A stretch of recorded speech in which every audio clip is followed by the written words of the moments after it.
The rain had been falling since before dawn, soft and gray against the tall windows of Thornleigh Hall, and Eleanor Whitmarsh watched it slide down the glass, while the solicitor read the contents of her late husband's will to a room full of people who had never once looked at her with kindness.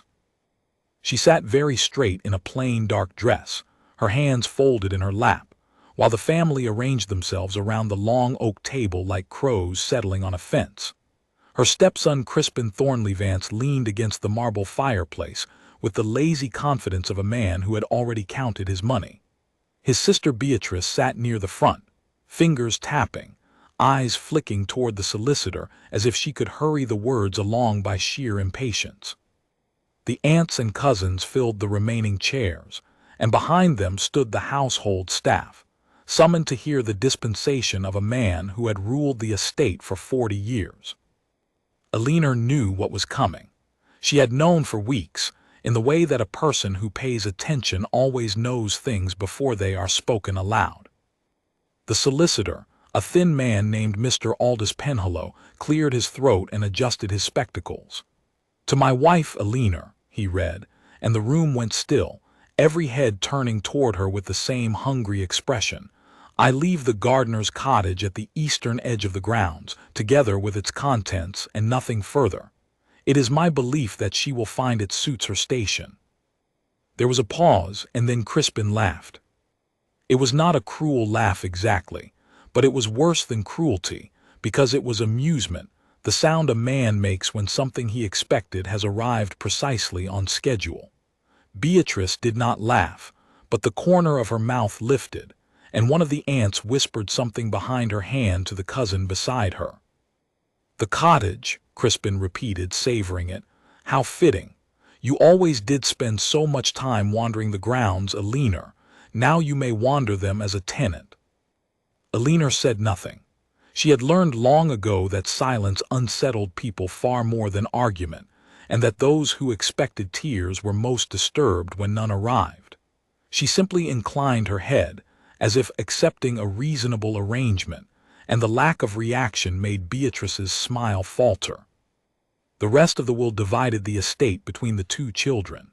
Crispin received the hall itself and the controlling interest in the family business, Thornleigh Maritime Holdings, a shipping and salvage company that had been founded by his great-grandfather and had grown, under his father's hand, into one of the largest privately held maritime operations in the country.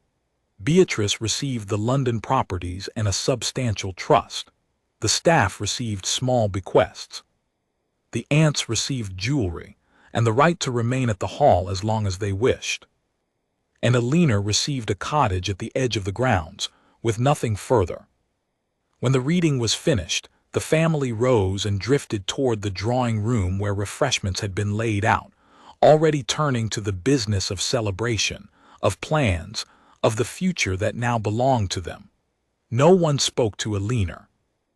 No one offered her so much as a word of condolence, though she had been married to Harold Thornleigh for 11 years, though she had nursed him through the long illness that took him, though she had sat beside his bed every night when his own children found themselves too busy to visit.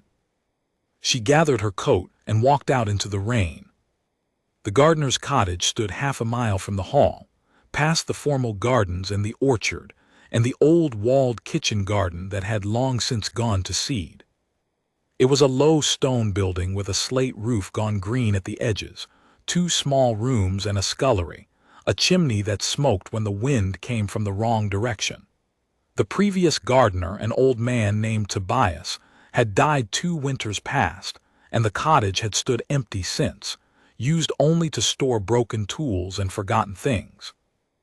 Eleanor let herself in with the iron key Mr. Penhallow had handed her, and stood for a moment in the doorway, breathing in the smell of damp stone and old wood. It was cold. The single window let in gray light. There was a narrow bed, a table, 2 chairs, a cast-iron stove, and shelves crowded with dusty implements.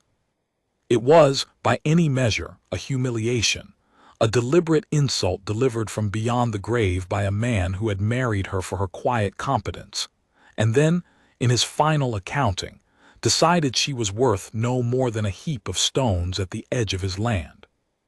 But Eleanor did not see it that way. She set down her single small suitcase, removed her wet coat, and began, methodically, to take stock of what she had been given. Because Eleanor Whitmarsh knew something that no one else in that room had known. She had known it for 11 years, and she had kept it the way she kept all important things, quietly and without display. She had read the will before. Not this will, the one Mr. Penhallow had recited, but an earlier draft, one that Harold had shown her 3 years ago, before his mind began to wander and his children began to whisper in his ear. In that draft she had been provided for generously, given a seat on the board of the company, named as a trustee. Somewhere between that draft and this one, something had changed, and Eleanor, who had spent her life noticing the small alterations that others missed, intended to find out what. But that was not the only thing she knew. She knew, for instance, that the gardener Tobias had not simply been a gardener. She knew because Harold had told her, one evening near the end, in one of his lucid hours, his thin hand gripping hers with surprising strength. "The old man kept things," he had said. "Down below, he was my father's man, you understand. He kept the things my father did not want found." And then he had drifted away again into the fog, and she had never been able to coax more from him. Eleanor lit the stove, and as the cottage slowly warmed, she began to search. It took her 3 days. She searched in the careful, patient way she did everything, moving the shelves, tapping the walls, lifting the threadbare rugs. She found nothing in the 2 main rooms. But on the 3rd day, in the scullery, beneath a heavy flagstone that did not quite match the others, she found a ring of iron set flush into the floor, and when she pried up the stone with a garden fork, she found beneath it a wooden hatch, swollen with damp and bound with brass. She knelt over it for a long moment in the gray afternoon light, and then she lifted it. Cold air rose from below, carrying the smell of stone and old paper and something faintly metallic. A wooden ladder descended into darkness. Eleanor fetched the oil lamp from the table, lit it, and climbed down. The chamber below was larger than the cottage above it, a low stone room that had clearly been built with great care, the walls dry and the floor flagged. And it was not empty. There were shelves, and on the shelves were boxes, dozens of them, metal deed boxes with brass plates, wooden crates, leather document cases gone stiff with age. There was a heavy iron safe in the corner. There was a long table, and on the table, laid out as though someone had been working there only yesterday, were maps and charts and ledgers. Eleanor set the lamp down and began, once more, to take stock. What she found over the following weeks would have astonished the family celebrating in the hall, had they known. But they did not come to the cottage, and they did not think of her, and so she was left undisturbed to do the thing she did best, which was to understand. The boxes contained the true history of Thornleigh Maritime Holdings, not the polished history in the company brochures, but the real one, the one that Tobias the gardener had been entrusted to keep hidden, the one that Harold's father had built and Harold himself had inherited and concealed. The company had not grown great through honest salvage. It had grown great through a long and careful pattern of fraud. There were ledgers showing decades of falsified salvage claims, vessels reported lost that had in fact been deliberately scuttled for the insurance, cargoes declared destroyed that had in truth been sold quietly through intermediaries. There were charts marking the locations where ships had been sunk, with notations in a cramped hand.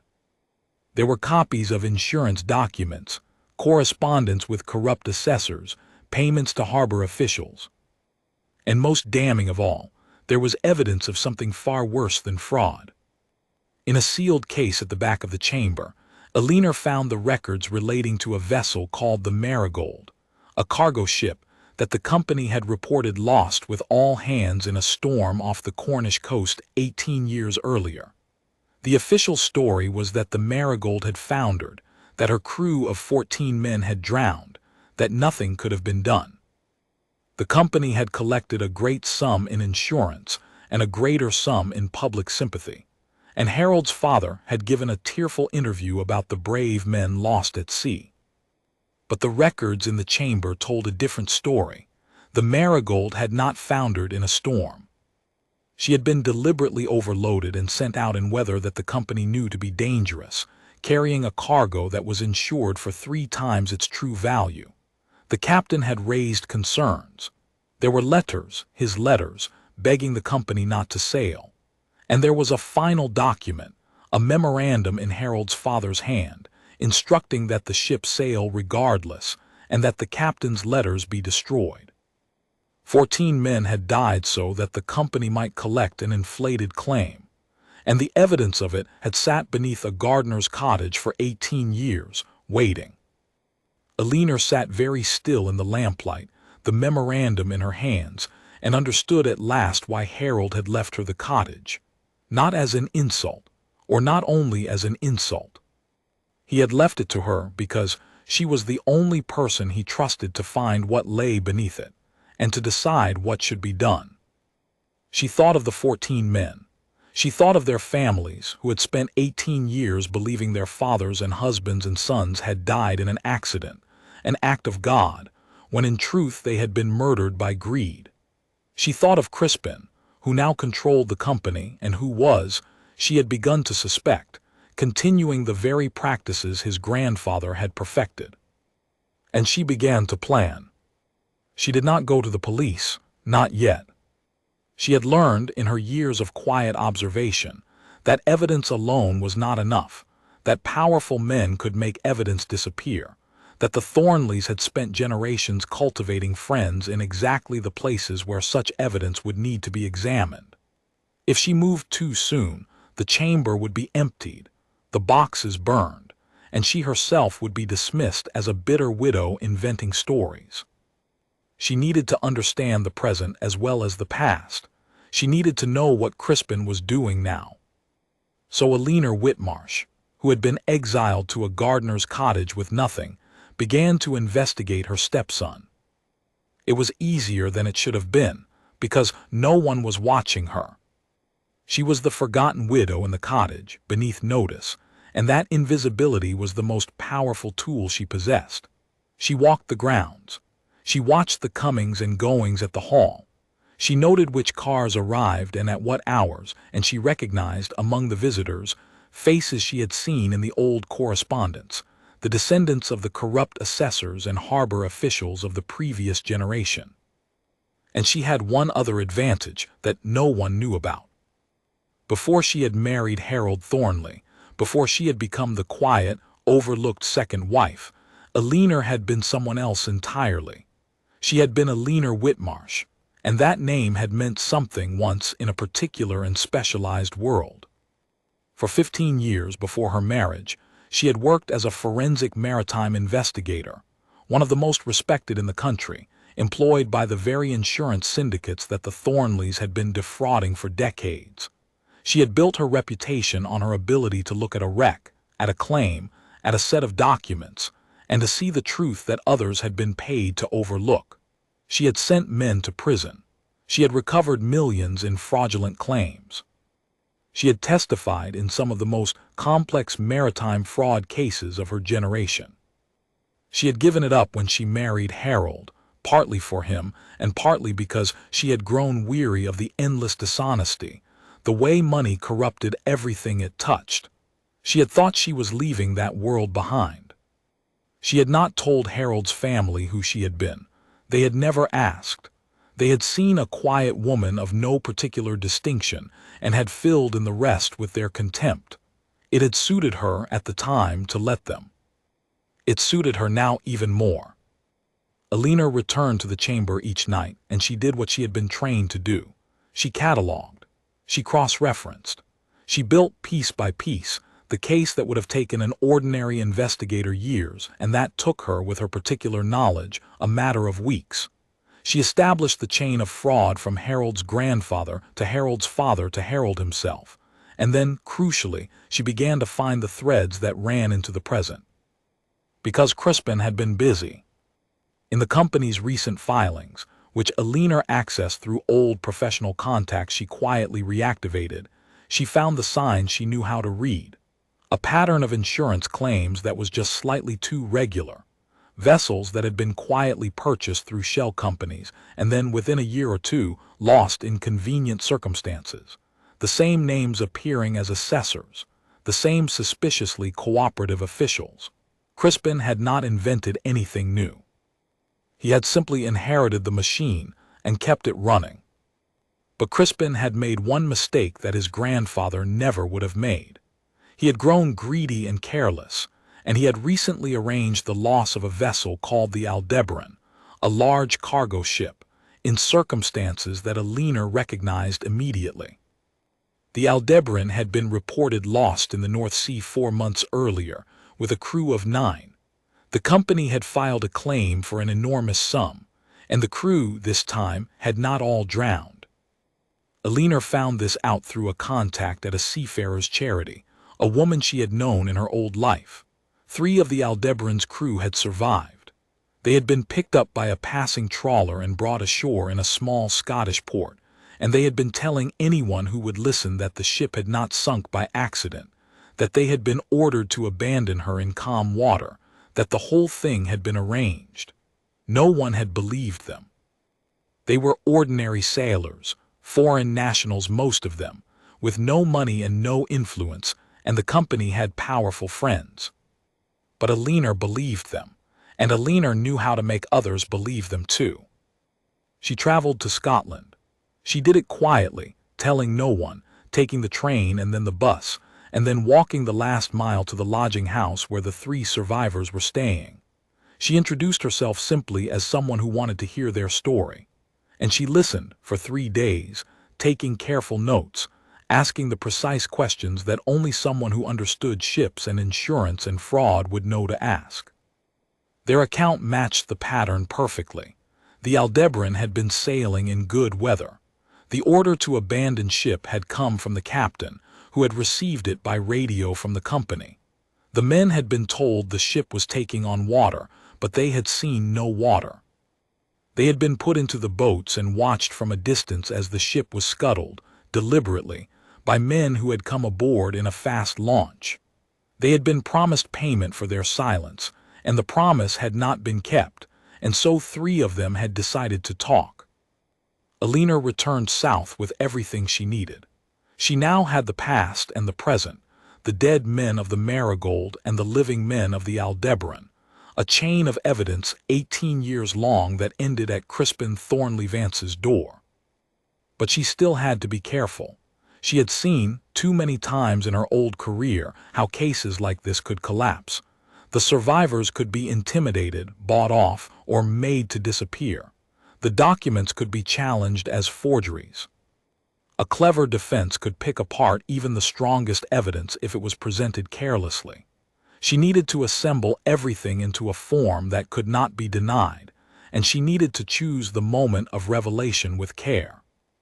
She did not know that, even as she worked, the family had begun to take an interest in her after all. It began with Beatrice.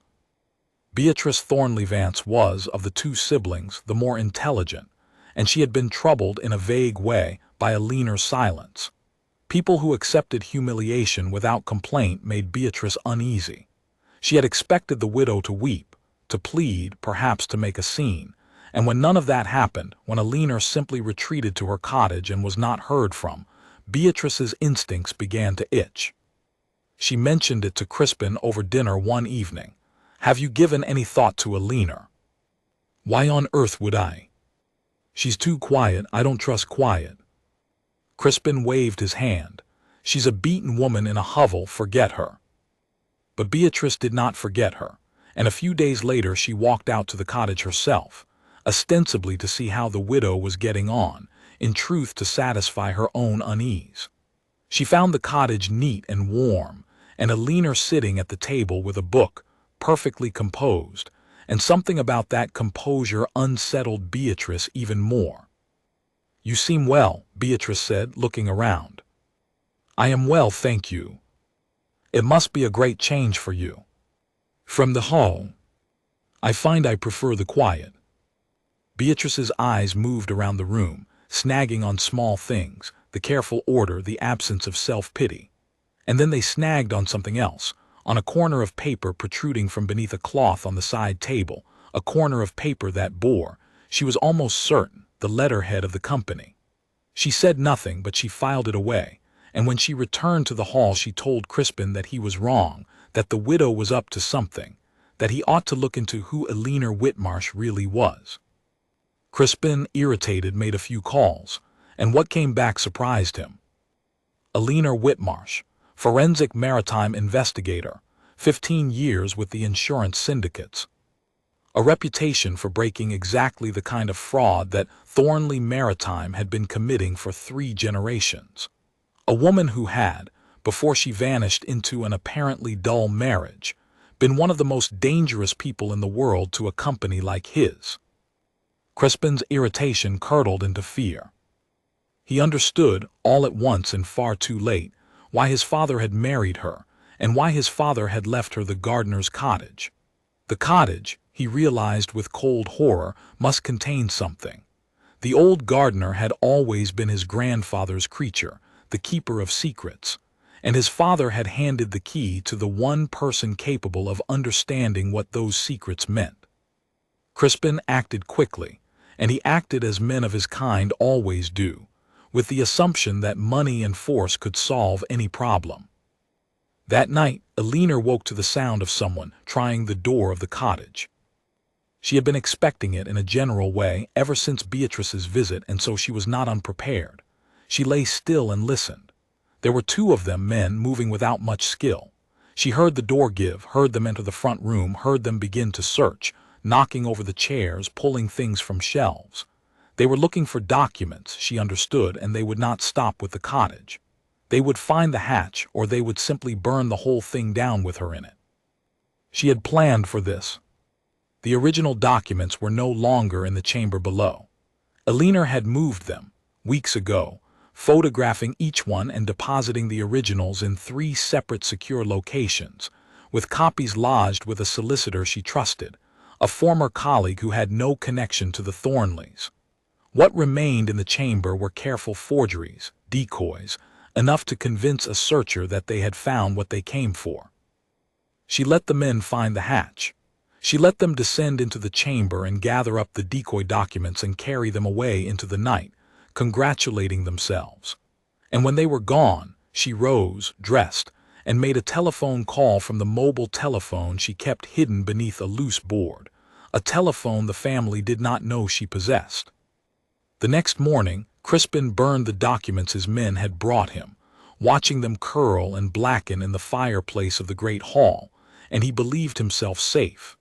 He believed that the threat had been eliminated, that the widow had been outmaneuvered, that whatever she had found was now ash. He did not know that he had been allowed to win, and that his eagerness to destroy the evidence was itself a piece of evidence, witnessed and recorded. Because Eleanor had not been idle in the weeks of her investigation, she had reactivated more than her old contacts. She had reached out carefully to the Serious Fraud Office, and to a journalist she trusted from her old life, and to a senior figure at the Maritime Insurance Authority who remembered her well and had never forgotten the cases she had broken. She had laid out for them the bones of what she had found, and she had asked only for patience, and for their presence at a moment of her choosing. That moment was approaching. Thornleigh Maritime Holdings held an annual gathering each spring, a grand affair at a hotel in the city, where the company celebrated its successes before an audience of investors, insurers, partners, and the press. It was a tradition begun by Crispin's grandfather, a display of wealth and confidence and respectability, and Crispin had been planning this year's event with particular care, for it would mark his first full year in command, his coronation as the head of the dynasty. Eleanor intended to attend. She received no invitation, of course, but Eleanor had never needed an invitation to go where she meant to go. She arrived at the hotel on the evening of the gathering in a plain dark dress, the same kind she had worn to the reading of the will, and she walked past the staff at the door with the quiet authority of someone who belonged, and she took a seat at the back of the great ballroom where 400 guests sat at round tables beneath crystal chandeliers. Crispin stood at the podium, resplendent, and delivered his address. He spoke of the company's proud history, of the men who had built it, of his grandfather's vision and his father's stewardship and his own ambitions for the future. He spoke of integrity. He spoke of the proud tradition of the Thornleigh name. The audience applauded. And then, when he had finished and the applause had died, and he was about to invite his guests to dine, Eleanor stood up. She did not shout. She did not need to.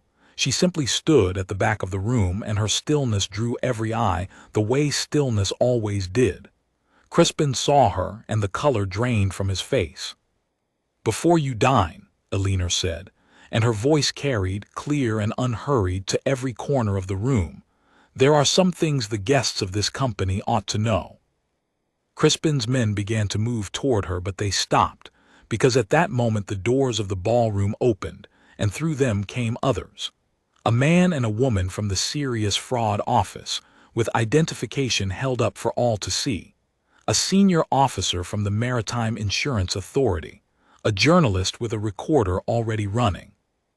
And behind them, escorted in and helped to seats at the front, 3 weathered men in ill-fitting suits, the survivors of the Aldebaran, who had been brought south at Eleanor's expense and lodged in safety until this very night.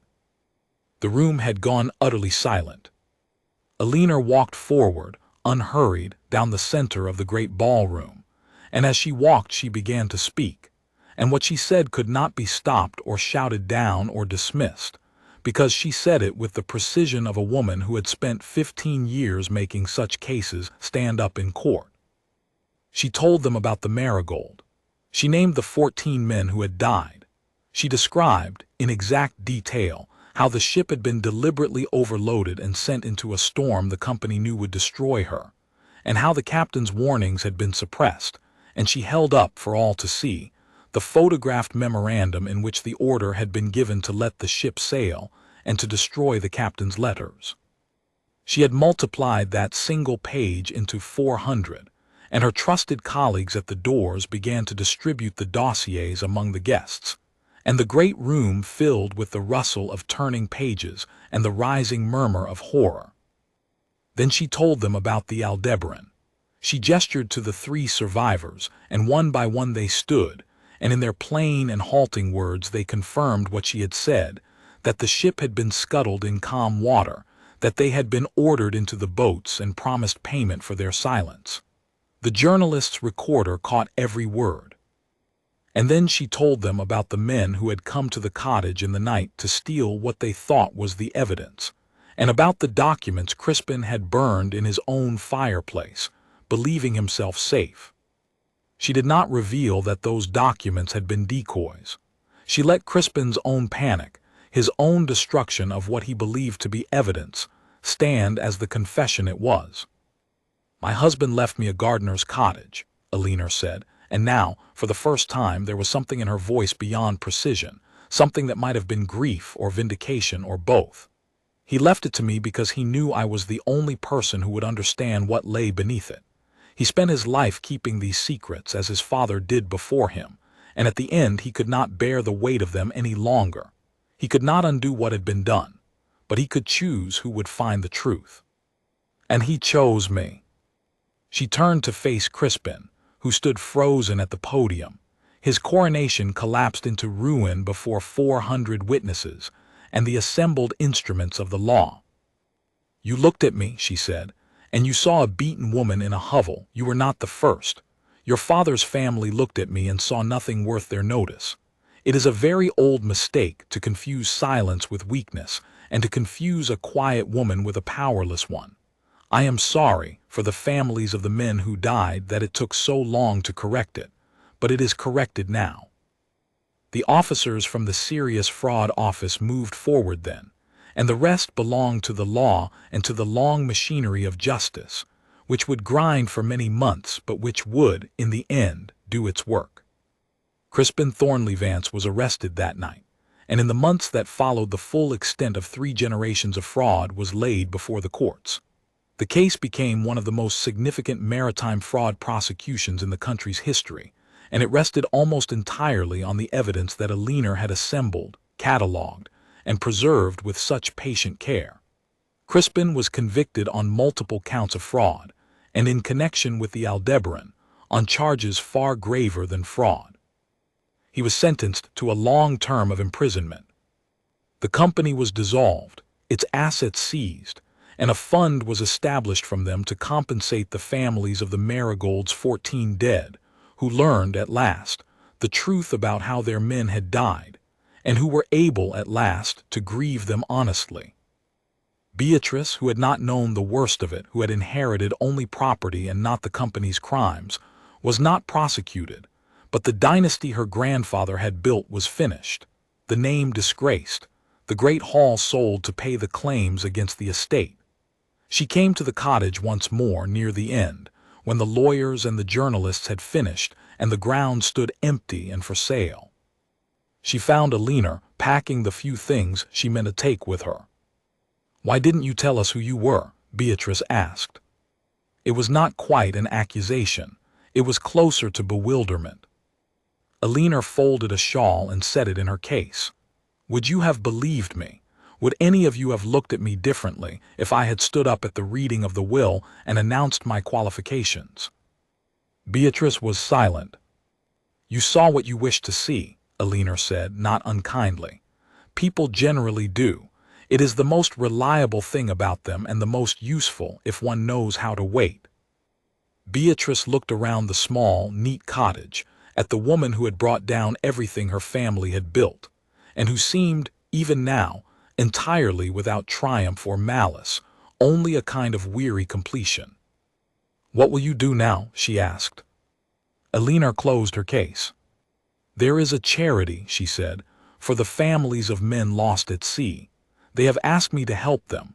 There are other companies, you understand, other Marigolds, other Aldebarans. The work is not finished. It is never quite finished." She lifted her case and walked to the door, and there she paused and looked back at the cottage one last time, at the flagstone in the scullery and the hatch beneath it, at the place where the truth had waited 18 years for someone patient enough to find it. Then she stepped out into the spring afternoon, where the light lay golden across the overgrown gardens, and she walked away down the long drive without looking back, a quiet woman whom everyone had underestimated, carrying with her the only thing she had ever truly valued, which was not wealth, nor revenge, nor even vindication, but simply the truth, told plainly at last to people who could no longer pretend they had not heard it. And the lesson she left behind her, for anyone wise enough to learn it, was this: that the people the world overlooks are not the powerless ones. They are merely the ones who have not yet chosen to speak.